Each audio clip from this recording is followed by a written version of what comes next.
लगाई है परमात्मा ने, उसकी सुरक्षा के लिए। धान होता है ना, धान, जब छिलका हटाओगे तो अंदर चावल है, अक्षत है।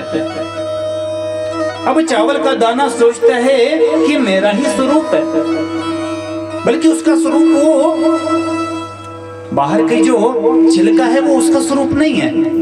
चावल तो भीतर है, वास्तविक जो चावल है। उसी प्रकार से ये तो छिलके मिले हैं महाराज जी हमें, और इन छिलकों को ही हम वास्तविकता समझ बैठे हैं। लेकिन क्यों समझ बैठे हैं? यही तो है माया।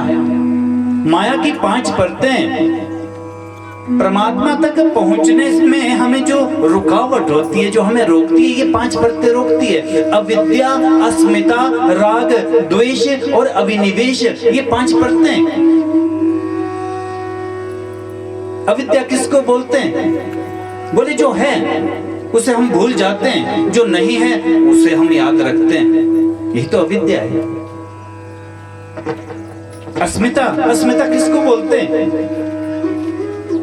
अस्मिता, ये शरीर, ये मैं हूं, ये मेरा स्वरूप है। मेरा रंग थोड़ा सांवला है, मेरा रंग थोड़ा गोरा है, ये मैं हूं। ये अस्मिता, अस्मिता ने बिल्कुल साबित कर दिया महाराज जी, आत्मा को बिल्कुल छुपा दिया। आत्मा की और किसी का ध्यान नहीं। मेरा वास्तविक स्वरूप है क्या? अपने शरीर को ही अपना स्वरूप मान लेना, यह है अस्मिता। फिर आया राग। राग किसको बोलते हैं? राग मानो स्नेह, प्रेम। इस शरीर के प्रति हमें प्रेम हो गया, अपना नहीं है लेकिन प्रेम हो गया, राग हो गया। ये मेरा पुत्र है, ये मेरी पुत्री, ये मेरा परिवार, मेरा मेरा मेरा जहां पर आ गया, ये काम किसका है? बोले राग का। फिर द्वेष। अरे द्वेष किससे करना है? जो मुझ में है वही आप में है। लेकिन नहीं, ये मेरा अपना, ये शत्रु, ये दुष्ट। वैर भाव उत्पन्न हो गया। और फिर अभिनिवेश। अभिनिवेश किसको बोलते हैं?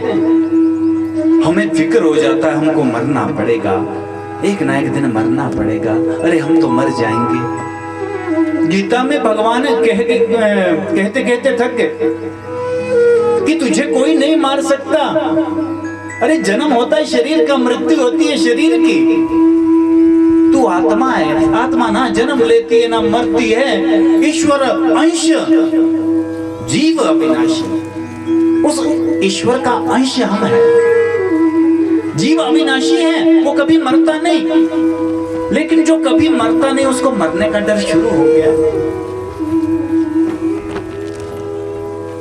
ये है अविनाश। तो ये 5 परतें हैं। इन 5 परतों में ऐसे बांध रखा है हर जीव को सज्जनों कि उन परतों का वो भेदन नहीं कर पाता। पूरा जीवन मेरा मेरा मेरा, राग द्वेष, इसी में उसका जीवन निकल जाता है। और यही माया का स्वरूप समझा रहे हैं नारायण ब्रह्मा जी को। लेकिन यहाँ पर एक प्रश्न कर दिया कि महाराज जी समझ में नहीं आता, व्यक्ति के साथ जो कुछ होता है वो उसके कर्मों के अनुसार होता है। सुख भी मिलता है कर्म से, दुख भी मिलता है कर्म से। फिर भगवान का क्या महत्व? फिर भगवान को पूजना क्यों? हमारे जीवन में जो दुख आया, हमने कोई कर्म किए होंगे तब दुख आया। हमने अच्छे कर्म किए तो हमको सुख मिलेगा। फिर भगवान का बीच में क्या काम है? बोले भगवान का राज्य है राष्ट्रपति शासन। प्यार से बोलेगा जय श्री कृष्ण। राष्ट्रपति शासन, हाई कोर्ट, सुप्रीम कोर्ट जिसको मृत्यु की सजा दे दे, यदि वो राष्ट्रपति के पास जाए और राष्ट्रपति की इच्छा हो कि इसे क्षमा कर देना चाहिए, यदि राष्ट्रपति कहते कि इसे मृत्यु दंड नहीं मिलेगा, इसे छोड़ दो, तो छोड़ना पड़ेगा। ये शक्ति है, ये सामर्थ्य है राष्ट्रपति को। वैसे ही भगवान का जो शासन है वो राष्ट्रपति शासन है सज्जनों। और उनको क्या कहते हैं? करुणा वरुणा लय। आपने उनकी भक्ति करी है तभी उनकी कृपा होगी, ऐसा नहीं है। परीक्षित तुम ही बताओ, तुम्हें क्या लगता है भगवान किस पर कृपा करते हैं?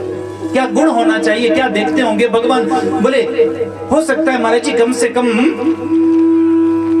शुद्धि तो देखते होंगे भगवान, जो नित्य प्रति प्रातः काल उठ करके स्नान करता होगा, फिर भगवान का भजन, दोपहर में फिर स्नान, फिर भजन, फिर सायंकाल में स्नान, फिर भजन।